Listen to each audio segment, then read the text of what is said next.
여러분 안녕하십니까, 정관용입니다. 어제 서울 도심에서는 윤 대통령 탄핵 찬반 집회가 열리며 분열된 대한민국을 여실히 보여줬습니다. 탄핵 찬성 집회는 내란은 아직 끝나지 않았다 이렇게 목소리를 높였고, 탄핵 반대 집회에서는 탄핵이 인용되면 나치주의 시대가 되는 거다 팽팽히 맞섰습니다. 이런 가운데 최종 변론이 마무리되고 평의 절차에 돌입한 헌법재판소는 연휴에도 기록을 검토하며 이 선고에 속도를 내고 있는데요. 한편 이 마은혁 재판관 후보자의 선고 전 합류 여부가 변수가 되고 있죠. 오늘 2부 시간 정치 토크 직진본능 직설하고 시간에 자세히 이야기 나누겠습니다. 정관용의 시사본부 3월 2일 일요일 순서 시작합니다.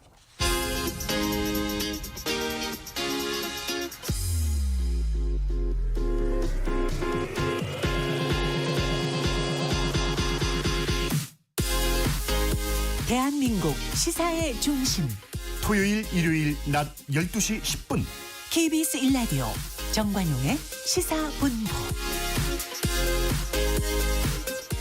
한 주간 주요 뉴스 생생한 음성자료와 함께 정리해드리는 곽지연의 주간 뉴스 브리핑입니다. 곽지연 리포터 어서 오세요. 네, 안녕하세요. 먼저 윤 대통령 탄핵 심판 최종 진술 임기 단축 개헌 카드를 꺼내들었죠. 그렇습니다. 윤 대통령 최종 변론이 지난 25일 화요일 낮 2시부터 시작을 해서 새벽까지 이어졌습니다. 그러니까 최종 진술에서 계엄의 정당성을 거듭 강조했고요. 또 거대 야당의 폭거로 인한 국가 위기 상황을 알리기 위해서 계엄을 선포했다 이렇게 말을 했습니다.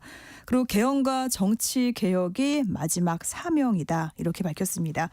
지난 26일 수요일 KBS 9시 뉴스 들어보시죠.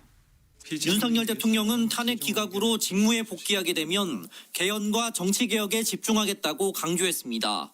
자녀 임기에 연연해하지 않고 개헌과 정치개혁을 마지막 사명으로 생각하여 87 체제 개선에 최선을 다하고 싶습니다. 국내 문제는 총리에게 권한을 대폭 넘기고 자신은 대외관계에 집중할 것이라고 밝혔습니다. 사실상 국내 정치에 손을 떼고 임기 단축 개헌을 통해 7공화국을 추진하겠다는 겁니다. 탄핵 찬반 세력의 극단적인 대립 등 계엄으로 인한 국론 분열도 통합될 것이라고 밝혔습니다. 개헌과 정치개혁이 올바르게 추진된다면 그 과정에서 갈라지고 분열된 국민들이 통합될 것이라고 믿습니다. 여권 등에서 최종 진술에 담기길 기대했던 사안을 대부분 언급한 것인데 탄핵 기각을 위한 승부수를 던진 것으로 풀이됩니다. 윤 대통령은 다만 구체적인 시기와 방법은 밝히진 않았습니다. 여권에선 윤 대통령 임기를 1년가량 줄이고 내년 지방선거 때 대선을 함께 치르는 방안 등이 거론되고 있습니다. 6공화국 헌법도 6.29 선언 이후 4개월 만에 만들어진 만큼 여야가 합의하면 개헌은 단기간에 실현 가능하다고 보고 있습니다. 대통령실도 대통령의 개헌 의지가 실현돼 우리 정치가 과거의 질곡에서 벗어나 새 시대를 열기를 희망한다고 거들었습니다. KBS 뉴스 이현준입니다. 이런 윤 대통령의 최후 진술에 대해서 정치권 여야 평가가 극명하게 엇갈렸죠. 네, 국민의힘은 윤 대통령의 최종 진술에서 비상계엄에 이르게 된 그 고뇌가 진솔했다 이렇게 평가를 했고요. 또 반면 민주당은 승복 메시지 없이 거짓말과 야당 탓으로 일관했다면서 파면 결정을 촉구했습니다. 수요일 KBS 9시 뉴스로 여야의 반응 들어보시죠. 국민의힘은 윤 대통령의 대국민 사과와 계엄에 이른 배경 설명이 진솔했다고 평가했습니다. 특히 대통령직 복귀 시 임기에 연연하지 않고 개헌에 나서겠다고 한 점을 부각했습니다. 대통령으로서 반드시 해야 될 과업이라고 개헌을 통해서 우리 정치 시스템을 고칠 필요가 있다는 부분을 아마 깊이 생각하셔서 헌재의 심리 과정에서 불공정성과 편파성이 드러났지만 최종 결론은 공정한 판단을 내려야 한다고 촉구했습니다. 당 차원의 개헌 특위를 발족하고 자체 개헌안을 만들기로 했습니다. 친윤계에선 탄핵 기각과 각하 주장이 쏟아졌지만 일각에서는 통합 메시지가 없어 아쉽다는 반응도 있었습니다. 더불어민주당은 윤 대통령이 승복과 사과 없이 거짓말과 궤변으로 일관했다고 비판했습니다. 명백한 위헌 위법이 드러났는데 끝까지 야당 탓, 색깔론으로 일관했다며 헌재가 파면 결정을 내려야 한다고 촉구했습니다. 헌법과 법률을 지킬 의사가 전혀 박찬대 없다는 것이 더불어민주당 원내대표. 명백합니다. 이런 자에게 다시 군 통수권을 맡긴다는 것은 상상도 할 수 없습니다. 여당을 향해서도 그동안 헌재를 압박한 것에 사과하고 헌재의 결정에 승복하겠다는 뜻을 밝히라고 요구했습니다. 그러면서 명태균 특검은 계엄 전모를 밝힐 마지막 퍼즐이라며 특검 통과 필요성을 다시 한번 강조했습니다. KBS 뉴스 이유민입니다. 이재명 민주당 대표 선거법 사건 항소심 결심 공판에 출석했어요. 네, 이 공직선거법 위반 혐의로 기소된 이재명 민주당 대표. 검찰은 최종 의견을 통해서 이 대표에게 징역 2년을 구형했습니다. 이 대표는 1심에서 유죄 판단이 내려진 공소사실 부분을 반박했습니다. 26일 수요일 KBS 9시 뉴스로 서울 고등법원 현장의 소리 들어보겠습니다. 이재명 더불어민주당 대표의 공직선거법 위반 사건 항소심 결심 공판에서 검찰은 이 대표에게 징역 2년을 구형했습니다. 1심 구형과 같은 형량입니다. 검찰은 이 대표가 방송과 국정감사를 이용해 전 국민을 상대로 거짓말을 반복했다며 유권자의 선택에 큰 영향을 미쳤다고 밝혔습니다. 자신의 비리를 감추려고 국토교통부 공무원들에게 책임을 전가했다고 지적했습니다.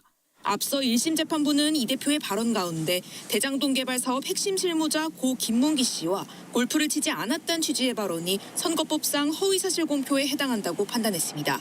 백현동 부지 용도 변경에 국토부의 협박이 있었다는 취지의 발언도 유죄로 보고 징역 1년에 집행유예 2년을 선고했습니다. 그러나 이 대표는 오늘 재판에 출석해 김 씨를 몰랐다는 취지로 발언한 건 기억에 남아있지 않다는 뜻이었다며 혐의를 부인했습니다. 백현동 발언에 대해선 의무가 있는 걸 안 하면 문제가 된다고 한 기억이 있어 쓴 표현일 뿐이라고 말했습니다. 구형이 중요한 게 아니라 실체가 이재명 중요합니다. 더불어민주당 대표. 사법부가 현명하게 그리고 정의롭게 실체적 진실에 입각해서 잘 판단하실 걸로 생각합니다. 항소심 재판부는 이 대표에 대한 2심 선고를 다음 달 26일 오후 2시에 내리기로 했습니다. 2심에서도 징역형이 선고되고 대법원에서 형이 확정되면 이 대표는 의원직을 잃고 앞으로 10년간 선거에 출마할 수 없게 됩니다. KBS 뉴스 신현욱입니다. 국민의힘이 강력히 반대하고 있는 명태균 특검법이 국회 본회의를 통과했어요. 네, 국민의힘은 조기 대선 그리고 여당을 겨냥한 표적 수사 법안이다 이러면서 제2요구권 행사를 요구하기로 했고요. 또 민주당은 이 계엄의 방아쇠가 된 명태균 의혹을 규명을 해서 나라를 정상화하자는 거다 이렇게 맞받았습니다. 국회 현장의 소리 지난 26일 수요일 KBS 9시 뉴스입니다. 상정을 미룬다는 것은 결국 민주당에서 간첩법 개정에 대해서 반대한다는 오인을 살 여지가 간첩보다 못한 거짓말입니다. 언제 간첩법을 민주당이 반대한다고 얘기한 적 있습니까? 결국 여당 의원들이 항의하며 퇴장한 상태에서 명태균 특검법과 상법 개정안이 야당 단독으로 가결됐습니다. 표결에 앞서 여야는 상법 개정안을 두고 반시장 반기업법, 주주 보호를 통한 주식시장 정상화라며 맞섰습니다. 극도로 두려움과 우려를 퍼하는 이 상황에서 국회에서 기업들이 제대로 활동할 수 있도록 지원해 주는 게 민주당의 의원들은 또 다른 목소리, 주주들의 이익에 관련된 그런 부분들을 많이 들은 겁니다. 국민의힘이 정 위원장의 일방적 진행을 문제 삼자 회의가 중단되기도 했습니다. 정청래 위원장! 뭐라고? 송석준 국회 법제사법위원. 내가 분명히 의사장 신청했잖아! 왜 안 주는 거야? 하는 것이 없어요 지금. 방송통신위원회의 의사종족수를 2명에서 3명으로 늘리는 방송법 개정안도 통과됐습니다. 지금처럼 국회에서 추천을 하지 않으면 사실상 2명의 상임위원이 있어도 방송통신위원회가 마비되는. 민주당은 상법 개정안 등을 내일 본회의에서 처리할 방침인데 국민의힘은 최상목 권한대행에게 제2요구권 행사를 요청하겠다고 밝혔습니다. KBS 뉴스 박영민입니다. 최상목 권한대행은 이 마은혁 헌법재판관 후보자를 임명하지 않은 건 국회 권한을 침해한 위법 행위다. 헌법재판소가 이런 판단을 내놨죠. 네, 이 마은혁 그 후보자가 임명될 경우에 윤석열 대통령 탄핵 심판 결과에 변수가 될 수가 있죠. 야당은 마 후보자를 즉시 임명하라고 촉구했고 여당은 헌재 결정에 유감을 표했습니다. 최상목 권한대행은 언제 임명하겠다 이런 여부는 밝히지 않았습니다. 27일 목요일 KBS 9시 뉴스입니다. 최상목 권한대행 측은 헌재의 판단을 존중한다면서도 임명 여부에 대해 입장을 밝히지 않았습니다. 헌재 결정문을 분석하고 의견을 수렴해 신중하게 검토하겠다는 건데 한덕수 국무총리 탄핵 심판도 남아있는 만큼 곧장 임명에 나설 가능성은 크지 않아 보입니다. 권한쟁의 심판을 청구한 우원식 국회의장은 대통령 탄핵 심판에 앞서 마 후보자를 즉각 임명해야 한다고 촉구했습니다. 임명 절차를 조속히 진행하여 우원식 헌법재판소 구인 체제의 복원을 매듭짓기를 요청합니다. 더불어민주당도 삼권 분립을 흔든 최 대행이 사과해야 한다며 마 후보자 임명을 압박했습니다. 헌법재판소의 결정은 국회의 결정을 멋대로 더불어민주당 재단하고 수석 무시했던 대변인입니다. 최상목 권한대행 체제에 대한 경종입니다. 다만 마 후보자 임명으로 탄핵 심판이 늦어질 수 있어 선고는 8인 체제로 이뤄져야 한다는 입장입니다. 국민의힘은 헌재가 여야 합의 재판관 임명이라는 국회 관행을 고려하지 않았다며 마 후보자 임명 반대 입장을 분명히 했습니다. 헌재가 다수당의 의회 독재를 권성동 용인한 원내대표입니다. 정말로 유감을 표명하지 않을 수가 없습니다. 헌재가 헌재다움을 포기한 것이다. 또 헌재가 마 후보자의 재판관 지위 여부를 확인해달라는 청구는 각하했다며 이는 헌재가 최 대행에게 임명을 강제할 권한이 없기 때문이라고 강조했습니다. KBS 뉴스 이윤입니다. 3일절인 어제 서울 도심 곳곳에서 윤 대통령 탄핵을 촉구하거나 반대하는 집회가 열렸죠. 네, 시민단체 촛불 행동은 서울 안국역 인근에서 더불어민주당을 포함한 5개 여당과 함께 윤 대통령 파면 촉구 범국민대회를 열었습니다. 또 광화문역 인근 또 서울 여의도 일대에서는 보수 성향 기독교 단체와 또 국민의힘 의원들이 탄핵 반대 집회를 열었습니다. 어제 KBS 9시 뉴스로 그 현장의 소리 끝으로 들어보겠습니다. 서울 여의도를 동서로 가르는 여의대로가 인파로 가득합니다. 보수 성향 기독교 단체가 주최한 국가 비상기도회 3.1절 행사입니다. 전국 각지에서 온 이들은 양손에 성조기와 태극기를 들고 윤석열 대통령 탄핵 반대를 외쳤습니다. 윤석열 대통령을 탄핵시킨다면 어느 국민들이 그걸 받아들이겠습니까? 윤석열 대통령 복귀! 비슷한 시각 광화문에선 사랑제일교회 전광훈 목사가 주도하는 광화문 국민대회 대규모 집회가 열렸습니다. 윤 대통령 변호인은 무대에 올라 서울구치소에 수감 중인 윤 대통령의 메시지를 읽었습니다. 대통령께서 정말 한없는 감사의 표정으로 나는 건강하다 잘 있다는 인사를 꼭 전해달라고 하십니다, 여러분. 탄핵 반대 집회가 열린 광화문과 여의도엔 각각 경찰 비공식 추산으로 6만여 명과 5만여 명이 참여했습니다. KBS 뉴스 여소연입니다. 헌법재판소 부근 안국역부터 광화문을 거쳐 경복궁역까지 행렬이 이어집니다. 윤석열 대통령 탄핵에 찬성하는 시민단체 촛불행동이 주최한 집회입니다. 윤 대통령을 즉각 파면하라고 외쳤습니다. 또 윤 대통령이 자신의 탄핵 심판에서 최후 진술을 할 때까지 자신이 어떤 잘못을 저질렀는지 뉘우치지 않았다고 비판하기도 했습니다. 탄핵 재판에서조차 한마디의 속죄 없이 아스팔트 그구를 향해 폭력을 선동하는 메시지를 발사할 뿐 아니라 그러면서 헌재를 향해 하루빨리 윤 대통령 파면 결정을 내려달라고 했습니다. 탄핵 촉구 집회에 참가한 사람은 경찰 비공식 추산 2만 명이 넘었습니다. KBS 뉴스 임지숙입니다.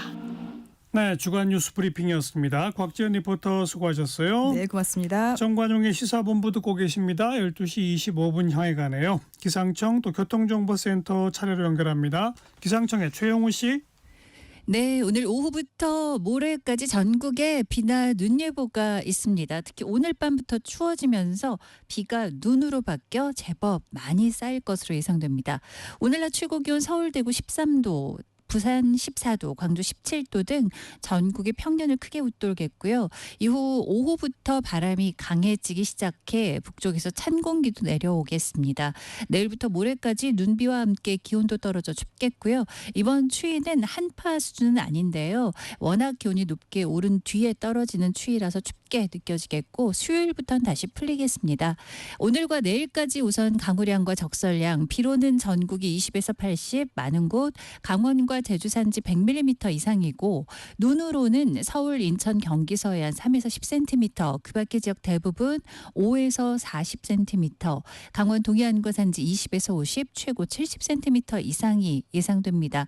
강하고 무거운 습한 형태의 습설입니다. 철저히 피해 없도록 대비하셔야 되겠고요. 특히 강원 산지는 글피까지 길게 이어지면서 1m 이상의 폭설이 예보돼 있습니다. 오늘 오후에 강원 산지를 시작으로 오늘 밤 그 밖에 강원권과 경기 북동부에는 대설특보가, 제주 산지에는 호우특보가 예상되는데요. 특히 오늘 밤부터 내일 오전 사이가 눈과 비가 집중되는 시간이 되겠습니다. 이후 내일 오전부터 밤 사이에는 다시 소강 상태를 보인 뒤에 전국적으로 화요일에도 예상 강우량과 적설량이 따로 추가 예보돼 있으니까요. 주의하셔야 되겠습니다. 현재 수도권, 경상권의 대기질이 나쁩니다. 오후부터는 찬 공기가 밀려와 회복이 되겠고요. 점차 오늘 오후부터 바람도 강해져 강풍특보가 해안 지역 중심으로 많이 발효되겠습니다. 현재 서울 기온은 13.9도입니다. 날씨 정보 전해드렸고요. 계속해서 이 시각 교통 상황 KBS 교통정보센터에서 서희영 씨가 정리해드립니다. 네, 이 시각 서울 시내 북부간선로 종안분기점 방향 원룸분기점을 가기 전 1차로에 승용차와 택시 간의 추돌 사고 발생했습니다. 이 여파로 묵동 나들목부터 정체고요. 또 세종대로 서울역 방향 동화면세점 앞은 집회로 인해 전체 차로 통행 어렵다는 점 참고하시기 바랍니다. 고속도로는 강원권 이동량이 많습니다. 먼저 영동고속도로 강릉 방향 용인 휴게소에서 양재터널까지 정체인데 용인 분기점에 발생한 사고 여파가 남아있고요. 이후 평창휴게소 1차로에서는 장애물 처리 중입니다. 대관령 7터널에는 승용차 사고 나서 1, 2차로에 걸쳐 처리 중인데요. 이 여파로 강릉 분기점부터 밀립니다. 반대 인천 쪽도 대관령 5터널에 사고 있습니다. 대관령 나들목부터 정체로 이어진다는 점 참고하시기 바랍니다. 서울 양양선 양양 쪽은 남양주요금소에서 서종까지 정체고요. 반대 서울 방향은 양양 분기점에 이동량이 몰려 있습니다. 또 광주 원주고속도로 원주 방향 초월터널과 서원주에서 차량들 속도 주춤합니다. KBS 교통정보센터였습니다.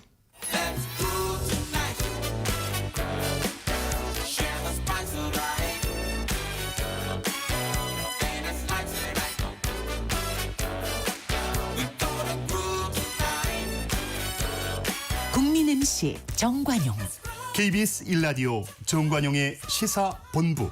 들어보면 달라요. 국제뉴스 정리하는 움직이는 세계입니다. 서울신문의 송현서 기자, 안녕하세요. 네, 안녕하세요. 미국 트럼프 대통령과 우크라이나 젤렌스키 대통령 정상회담이 드디어 열렸는데 분위기가 아주 살벌했다고요? 네, 다 온 것처럼 여겨졌던 미국과 우크라이나 광물 협정이 막판에 엎어졌습니다. 심지어 트럼프 미국 대통령, JD 벤스 미국 부통령, 그리고 젤렌스키 우크라이나 대통령은 기자들을 앞에 두고 공개 설전까지 벌였습니다. 트럼프 대통령은 광물 협정에 대해서 매우 공정한 협정이고 우크라이나에 대한 미국의 큰 약속이다 이렇게 말했는데요. 하지만 젤렌스키 대통령은 푸틴은 살인자이자 침략자고 살인자에게 영토를 양보하는 건 안 된다면서 직격탄을 날렸습니다. 그러면서 푸틴은 25번이나 자신의 서명을 어긴 인간이고 그러니 단순한 휴전 협상은 수용할 수가 없다라면서 미국의 안전 보장을 요구했는데요. 여기에 트럼프가 더 세게 맞받아쳤는데 트럼프 대통령은 우리가 없으면 당신에게는 전쟁을 끝낼 아무런 카드가 없다라면서 젤렌스키 대통령에게 무례하다라고까지 말하기도 했습니다. 그 우크라이나 젤렌스키 대통령이 입은 옷을 두고도 말이 많았다고요? 네, 이 악시오스가 보도한 내용을 보면 젤렌스키 대통령의 의상 때문에 트럼프 대통령이 더 화가 났다. 이런 이야기가 나왔습니다. 미국은 이 회담 전에 젤렌스키 대통령에게 계속 정장을 입고 와달라고 요청을 했습니다. 백악관을 방문할 때 군인의 복장은 좀 벗는 게 예의다. 이렇게 전달을 했다고 하는데 젤렌스키 대통령이 끝까지 이걸 거부한 겁니다. 그리고 군복은 아니었지만 정장도 아닌 우크라이나 국가 상징이 있는 검은색 옷을 입었습니다. 사실 정상회담에서 이런 복장이 좀 많은 의미를 가지긴 합니다. 예컨대 3년 내내 군복만 입었던 젤렌스키 대통령이 갑자기 정장 정장을 입고 나타난다. 이건 정말 미국의 중재 덕분에 우크라이나 전쟁이 끝났다는 신호를 전 세계에 주는 셈이거든요. 네. 그래서 이런 걸 노리고 미국이 젤렌스키 대통령에게 수트를 입고 와라라고 이야기를 했는데 젤렌스키 대통령이 이걸 끝끝내 거부를 한 거죠. 네. 자, 이렇게 미국과 우크라이나 정상회담에 했던 파국, 여기에 대해서 유럽 쪽 입장은 어때요? 네, 유럽은 여전히 젤렌스키 그리고 우크라이나 편에 있습니다. 마크롱 프랑스 대통령은 미국과의 회담이 좋지 않게 끝난 후에 젤렌스키와 통화를 하면서 3년 전에 우크라이나를 돕고 러시아를 제재하기로 한 프랑스의 선택은 옳은 일이었다고 생각하고 앞으로도 그렇게 할 것이라고 강조했습니다. 유럽연합 집행위원장도 젤렌스키의 품격이 우크라이나 국민의 용기를 더 빛나게 한다면서 결코 당신은 혼자가 아니고 모두가 정의롭고 지속적인 평화를 위해 노력할 것이라고 밝혔습니다. 친러 성향의 헝가리 등 일부를 제외한 대다수의 유럽 국가들이 젤렌스키 대통령과의 연대를 선언한 상황입니다. 그러면 이제 러시아 우크라이나 그 전쟁 평화 협상은 앞으로 어떻게 됩니까? 다음 행보가 어떻게 예상돼요? 네, 일단 정상회담이 일반적으로는 먼저 실무진 합의가 끝난 이후에 이루어진다는 점 때문에 이번 미국과 우크라이나의 정상회담도 향후에 종전 협상을 위한 굉장히 큰 발걸음일 것이다. 이런 예측이 지배적이었지만 말씀드린 것처럼 초유의 돌발 상황이 발생하면서 사실상 종전 협상이 어떤 방향으로 가게 될지는 예측할 수 없는 상황입니다. 다만 일각에서는 제2의 얄타 협정 이야기도 나오는데 얄타 협정이라는 게 1945년 2차 세계대전 막바지에 크림반도의 남부 얄타에서 미국과 영국, 소련 이렇게 3대 이제 강국이 모여서 유럽을 패싱한 상태로 유럽의 운명을 정했던 게 바로 얄타 협정인데 그렇죠. 이번 종전 협상이 앞으로의 종전 협상이 이런 제2의 얄타 협정이 될지도 모른다라는 이야기까지 나오고 있습니다. 하하, 참. 자, 그다음 미국 관세 소식인데 트럼프 대통령이 목재 수입품에 대해서도 관세를 부과할 뜻을 밝혔다고요? 네, 어제 1일이었습니다. 트럼프 대통령이 상무부에 무역 확장법 232조에 따라서 원목, 목재 등의 수입에 따른 국가 안보에 영향을 조사할 것을 지시하는 명령서에 서명을 했습니다. 이 무역 확장법 232조는 특정 품목의 수입이 국가 안보를 위협한다고 판단될 경우에 미국 대통령이 관세 같은 적절한 조치를 통해서 수입을 제한할 수 있도록 하는 법인데요. 백악관 당국자는 미국의 목재 등을 덤핑하는 국가로 캐나다, 독일, 브라질 등을 언급하면서 악의적인 행위자들이 보조금을 통해서 과잉 생산하고 이걸 미국에 덤핑하고 있다. 그리고 그것 때문에 미국 내 제조 능력이 상당히 저하되고 있다. 이렇게 주장을 했습니다. 그리고 지금 미국은 목조 관세와 관련해서 이 목조의 파생 상품에도 초점을 맞추고 있는데 예컨대 미국이 수출한 원목이 제품으로 다시 돌아오는 경우가 문제가 있다. 라고 이야기를 하면서 이 부분에서 한국을 언급하기도 했습니다. 그래요. 예컨대 지금 미국이 지금 이 수입 주방 싱크대 같은 것들에 보조금을 많이 지원하고 있는데 이게 벌목 산업뿐만 아니라 가구 회사에도 그러니까 미국의 가구 회사에도 피해를 주고 있다. 이렇게 보고 있는 겁니다. 네. 그리고 또 이 해외의 디지털 규제 이걸 조사해라 이런 지시를 내렸다 그러는데 그러면 우리나라의 플랫폼법도 영향을 받을 수 있는 거죠? 네, 받을 수 있는 겁니다. 일단 지난 주말에 트럼프 대통령이 이 미국 기업에 피해를 줄 수 있는 외국 정부의 일방적 그리고 반경쟁적 정책과 관행을 조사하라. 라는 이 각서에 서명을 했는데 일단은 미국 기업에 부과한 세금이 얼마인지 그리고 미국 기업의 성장이나 활동을 억제하는 규제는 있는지 이런 것들을 이제 고려해서 외국 정부에 대응하라고 명시한 겁니다. 그러면서 관세도 부과하고 필요한 대응 행동을 취하겠다 이렇게 밝혔었는데 그럼 한국도 조사 대상이 될 수 있다는 관측이 나옵니다. 왜냐하면 트럼프 대통령이 각서에서 문제를 삼았던 내용 중에 국가 간의 데이터 이동 제한이라든지 현지 컨텐츠 제작비 요구라든지 혹은 이제 많이들 알려진 망 사용료 수수료 부과 같은 규제들이 한국에도 분명히 있다고 판단할 가능성이 이제 굉장히 높은 상황이거든요. 그렇죠. 그리고 말씀하신 것처럼 이제 온라인 플랫폼 대기업의 독과점 규제, 이 플랫폼법 도입 같은 것들이 한국 정부의 규제에 해당한다라고 이제 판단되면 우리가 이걸 또 추진할 때 타격을 입을 수도 있습니다. 네. 캐나다랑 멕시코에 일시 유예했던 관세는 다시 부과가 되는 겁니까?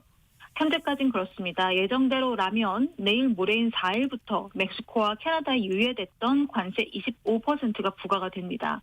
멕시코는 이걸 막기 위해서 끝까지 애를 쓰고 있는 모양새인데요. 멕시코가 30여 명의 마약 카르텔 핵심 간부들을 미국에 넘겨줬습니다. 근데 이것도 미국의 고율 관세 부과 결정을 막판에라도 뒤집기 위한 그런 총력으로 해석이 되고 있습니다. 특히 이번에 미국에 넘겨준 마약 조직원 중에는 미국이 40년 동안 잡기 위해서 애를 썼던 굉장히 악명이 높은 마약상도 포함이 돼 있는 것으로 알려지고 있습니다. 네. 멕시코는 지금 이런 방식으로 관세 폭탄을 막으려고 하는 반면에 캐나다는 미국 측에 캐나다가 마약 문제 원인이 아니다라는 걸 계속 설명하는 방식을 선택하고 있습니다.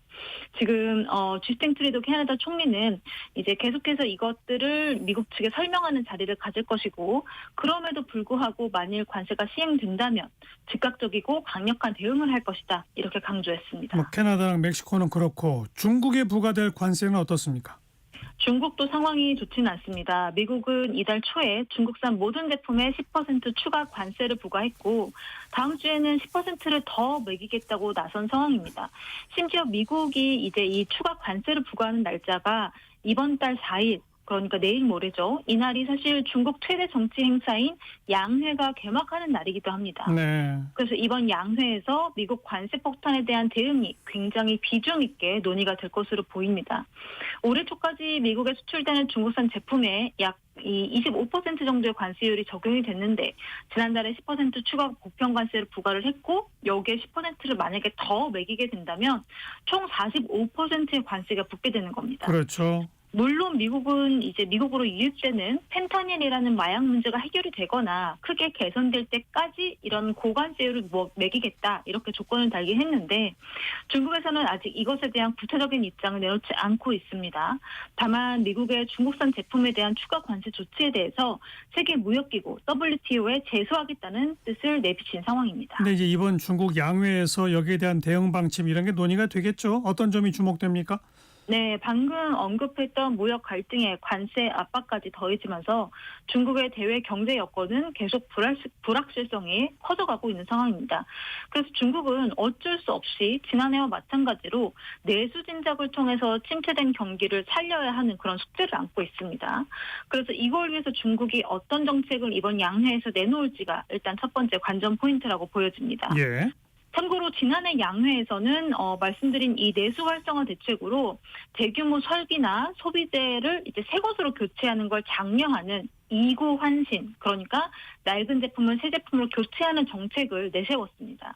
그리고 이것과 맞물려서 경제 성장률 목표치도 함께 제시가 될 예정인데요. 지난해 경제 성장 목표를 5% 안팎으로 설정을 했고 그 결과로 5.0%를 이제 채웠거든요. 예. 그리고 중국이 올해에도 이 비슷한 목표치를 제시할 것이다라는 게 이제 전반적인 관측입니다.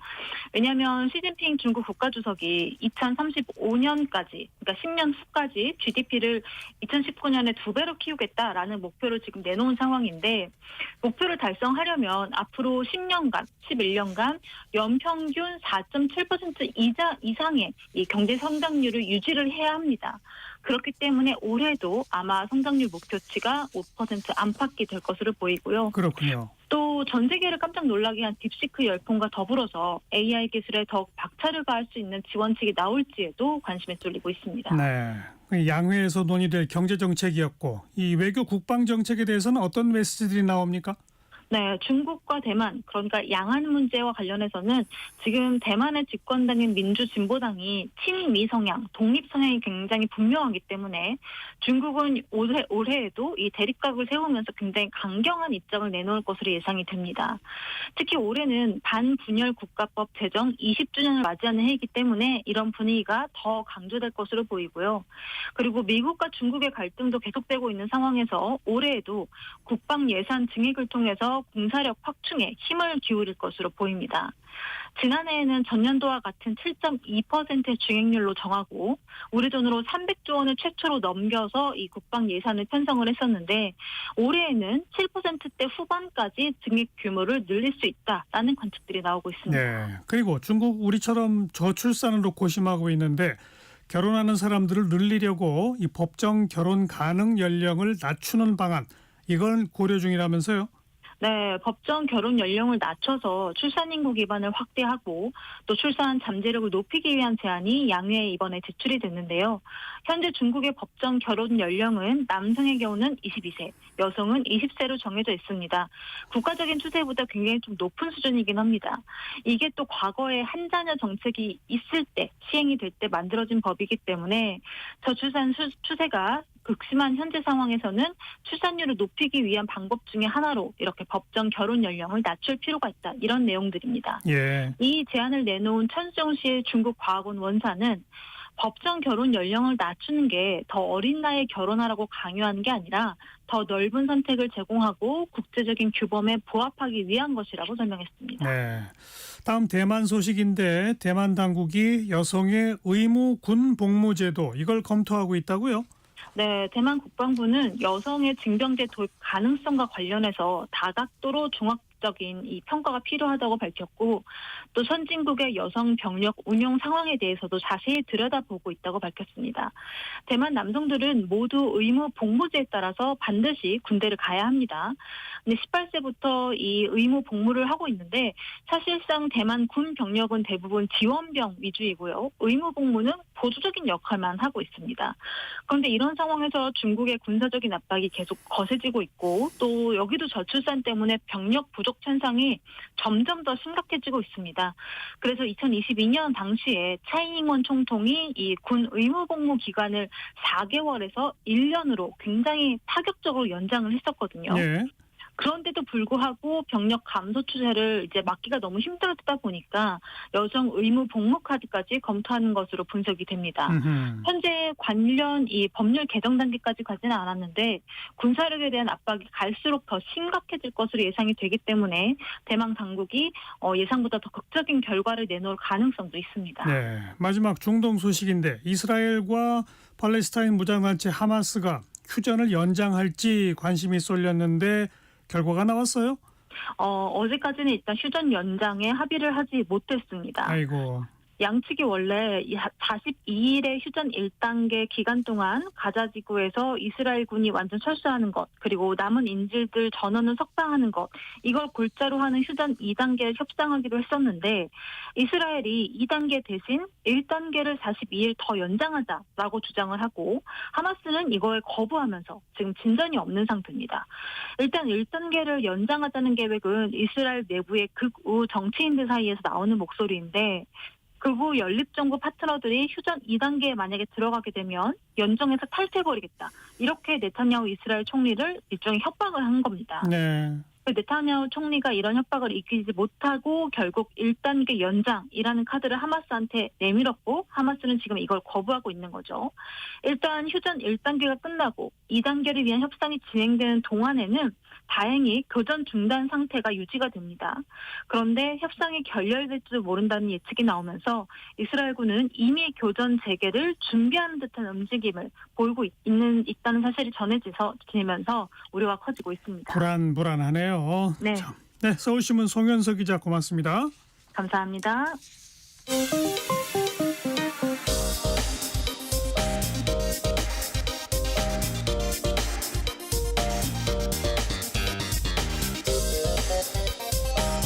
팩트체크 진짜 뉴스 정관용의 시사본부 KBS 1라디오 들어보면 압니다. 남북의 창입니다. 통일연구원의 조한범 석좌연구위원 안녕하세요.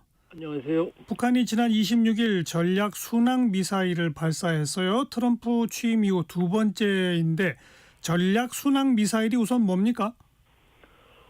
이제 미사일은 탄도 미사일이 있고 순항 미사일이거든요. 예. 순항은 이제 영어로 크루징. 그러니까 비행기가 순항한다 그러죠. 비행기처럼 가는 겁니다. 근데 이제 이러면은 순항 미사일은 이제 지형을 회피하고 입력된 GPS 따라가니까 이제 속도는 느리지만 그러나 이제 요격 확률이 좀 적어지거든요. 예. 저공 비행도 가능하고. 근데 이제 문제는 무거운 걸 못 실어나르고 멀리 못 가거든요. 그러니까 순항 미사일은 북한도 개발할 권리가 있어요. 유엔에서 그걸 제재를 가하지 않았습니다. 이제 탄도미사일은 우리가 알고 있는 탄도미사일은 야구에서 외야수가 내야로 던지듯이 높이 올렸다가 던지게 되면 이제 관성 때문에 멀리 보낼 수 있거든요. 그렇죠. 그러니까 ICBM 대기권 밖으로 나가서 다시 들어오는. 그러니까 대부분의 미사일이 탄도미사일이라고 볼 수가 있죠. 네. 이번에 쏜 게 그 전략 순항 미사일이라고 말하고요. 북한은 현재 공개된 게 이제 화살 1형, 2형. 이건 사거리가 1,500, 2,000 각각 되고요.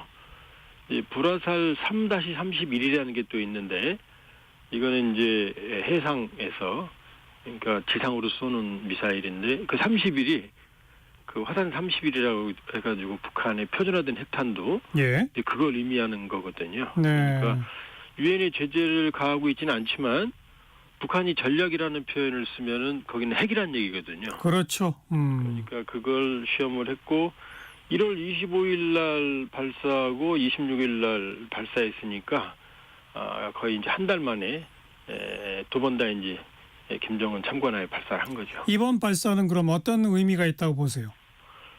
일단 그러니까 올 1월 달만 해도요. 1월 6일 날 극초음속 미사일을 쐈고 1월 14일 날은 이제 단거리 SRBM을 여러 발 쐈고 말씀드린 대로 1월 25일 날 해상대 지상 미사일 쐈고 또 1월 29일 날은 김정은이 이 핵물질 생산기지 우라늄 고농축 우라늄 생산 기지를 공개했거든요. 예. 그리고 이제 이 전략 순항 미사일을 발사했으니까 이게 갑작스러운 건 아니고요. 어쨌든 핵무력 고도화라는 그런 지속적인 북한의 국방력 강화 일환. 그리고 또 하나는 지금 한 것이 1월 달에 들어 대부분이 다 핵과 관련된 행보거든요. 예. 그러면 결국 트럼프 대통령이 김정은과의 만남을 공개적으로 여러 번 얘기했기 때문에 지금 양측이 뭐 소위 밀당, 알겠어요. 간을 보고 있는 상황이라고 봐야죠. 우리 이렇게 핵 능력이 있다 그런 거 계속 과시하는 거군요. 그렇죠. 그런데 우리나라랑 미국이 한반도 비핵화란 용어는 쓰지 않고 그냥 북한 비핵화라는 표현을 쓰자라고 합의했는데 이건 어떤 의미를 갖습니까? 그게 이제 북한 비핵화는 북한이 비핵화한다는 거니까 명확하게 주체가 북한이거든요. 예. 근데 한반도 비핵화는 주체가 불분명하지 않습니까?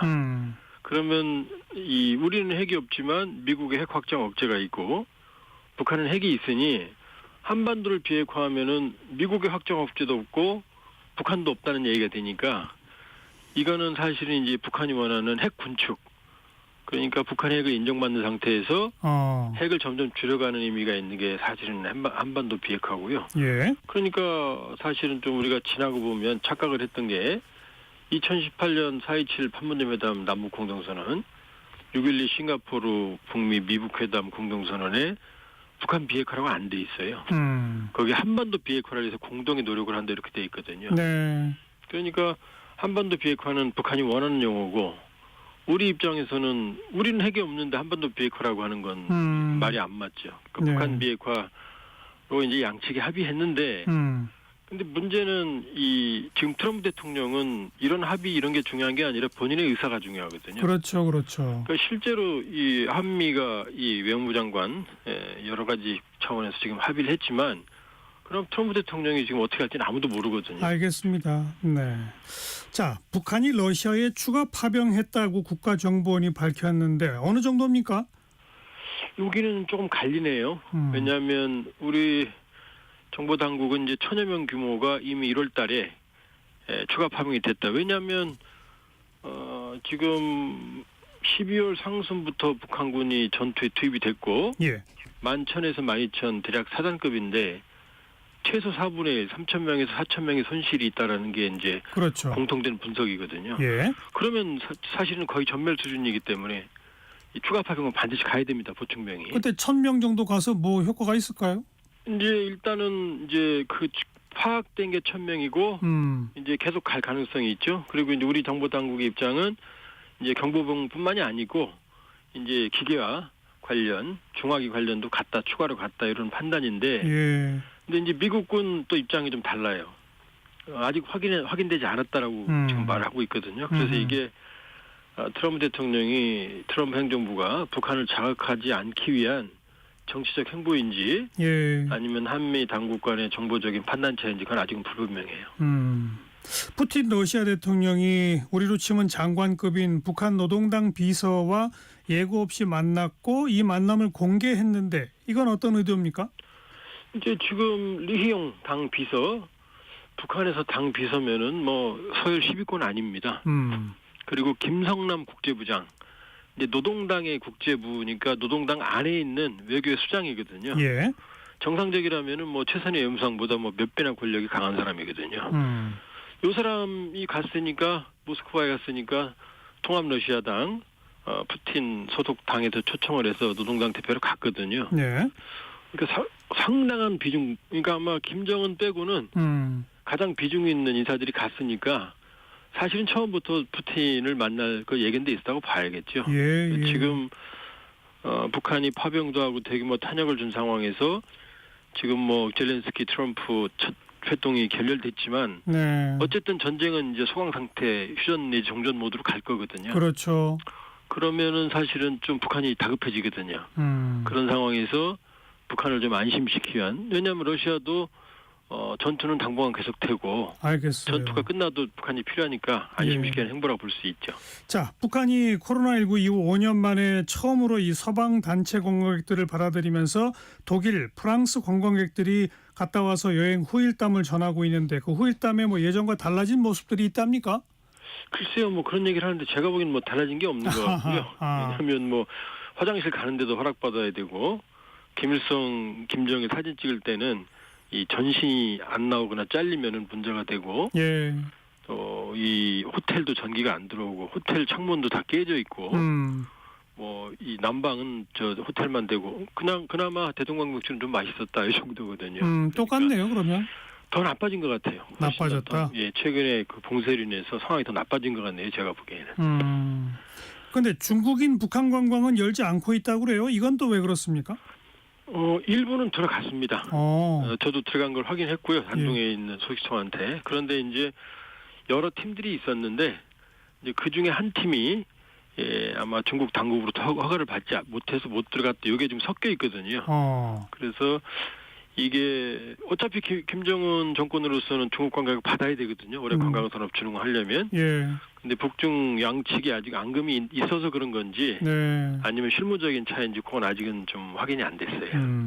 근데 그렇게 불편하고 시설도 열악한데도 북한을 굳이 찾는 중국 관광객, 뭐 유럽 관광객들은 어떤 사람들이에요?